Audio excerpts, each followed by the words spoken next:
Hello, everyone. Whoa, let's try again. Hello, everyone. Welcome to another episode of Ask the Wizard, streaming live almost daily. It's called the Law of Attraction, not Command and Conquer. Oh, I need more coffee. It's called the Law of Attraction, not Command and Conquer. Let's just start the timer right now because I obviously can't talk, so we'll just launch right into this. That's funny. Get comfortable. See you in a second.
Hey everyone, how you doing? Let me just adjust this a little bit and this a little bit, like about that. Okay, it's a beautiful thing. How's everyone doing today? It is what day? Oh, 111. There you go. It is 111.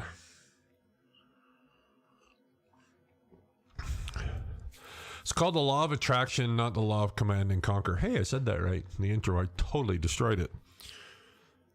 This is another one of those wonderful paradoxes. I don't have my phone as a monitor, so I won't see you right away if you happen to log on. Although it almost looks like something's crashed. Let me just see. Facebook's been acting up, as it does every once in a while. Oh, looks like it's working. Oh, it is working. Hooray. All of a sudden, my profile looks all different, but it seems to be working.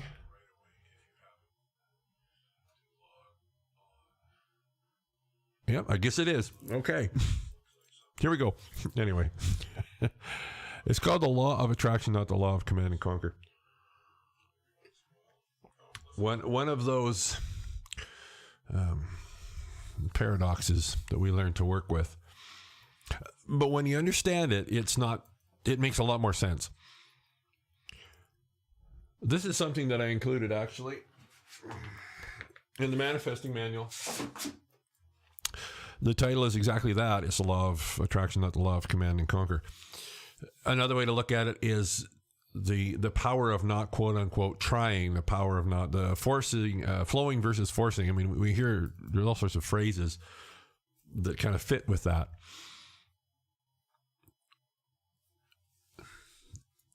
You see, here's what we do. We create the desire. So the 5-step manifesting process, right? Creating your perfect desire, step 1. Living your desire on the inside, feeling it, step 2.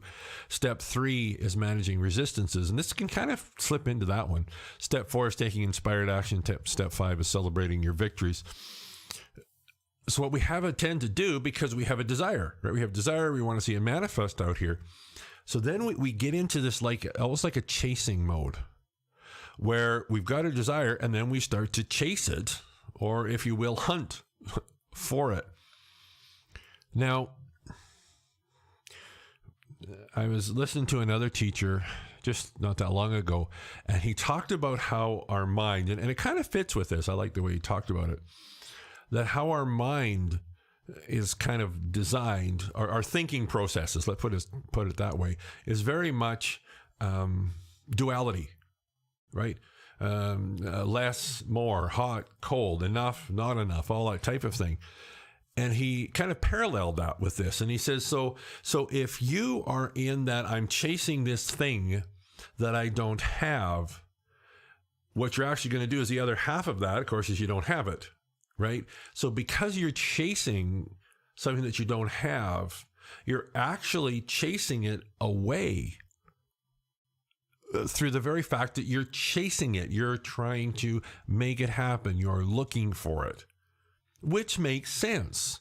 And that's the thing. I mean, and again, in some respects, it does make sense. So if I want a coffee, if I want a Starbucks, then I'm going to go out, and this isn't a Starbucks, we'll pretend, I'm going to go get myself a Starbucks. I'm not going to wait for it to come to me.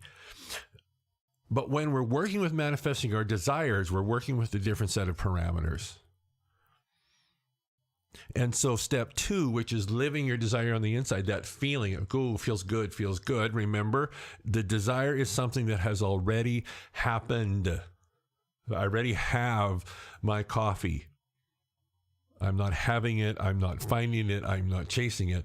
I already have my coffee, which is this one side of duality. Of course, the other side is you don't have it. Now, here's the thing. When we're chasing this, I want this, what we're actually doing is we're fueling this, because if we already had it, we wouldn't be chasing it. Okay, I'm going to say that again. This is I already have the coffee. I'm just going to use that as an example. This side is I don't have the coffee. Duality, right? So if I am chasing this, I might think that I'm getting closer to this, but what I'm actually doing is I'm here.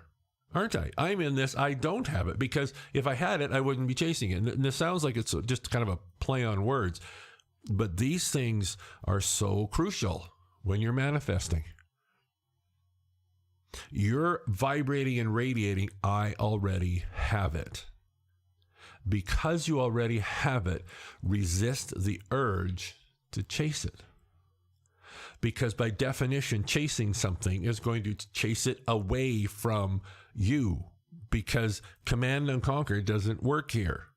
If you're chasing something, now you're on the duality, you're on this side that I don't have it. That's the energy you're going to radiate out. And guess what? That's what you're going to manifest. Even though logically you go, this is what I want, so I'm going to get it.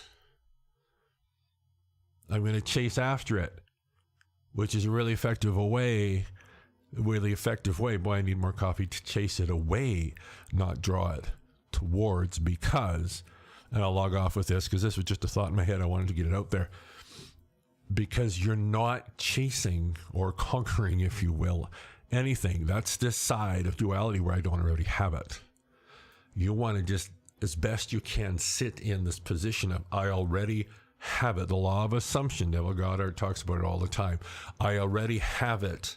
And I'm going to allow it, if you will, to chase me, not exactly the right words, but it to flow into my experience, because I'm on the right side. I'm on this side where I already have it. I'm not radiating. I don't, which is why we chase it. All right. That was kind of quick, but it was really powerful. And again, it's something that's quite simple. But of course, as we know, simple doesn't mean easy. Practice, right? So huge. All right, guys, that was it. Share. All in this together. See you on the web.